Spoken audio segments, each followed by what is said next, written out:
L'imposante maison carrée qui marque l'arrivée sur la place de la Barbacane est en réalité le regroupement de deux maisons, seul vestige de la porte fortifiée qui donnait sur le pont au Moyen-Âge. Une barbacane, c'est un ouvrage de défense.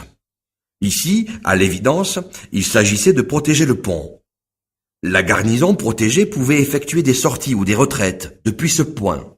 La croix blanche sur la place, datée de 1607, était à l'origine au milieu du pont, comme l'atteste un tableau datant des années 1840.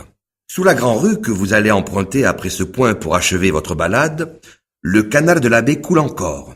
Les maisons en retrait marquent l'emplacement de la réserve d'eau qui l'alimentait. Un peu plus loin, attardez-vous sur deux bâtiments.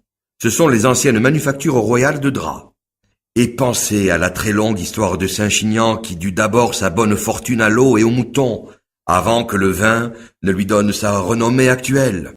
Ne manquez pas d'aller faire un tour à la maison des vins, située sur la place, dans l'ancienne maison du père de Charles Trenet. Sur les hauteurs de Saint-Chinian, vous découvrirez le Moulin du Roc, superbement restauré il y a quelques années. Il est situé dans un bel endroit, d'où vous aurez un panorama splendide sur Saint-Chinian et sa vallée. Pour y accéder, en voiture, prenez la route de Villespassant. Le parking est avant le moulin. Là, laissez-vous entraîner au gré des parfums de la garrigue, sur le sentier de découverte des capitelles et de la botanique.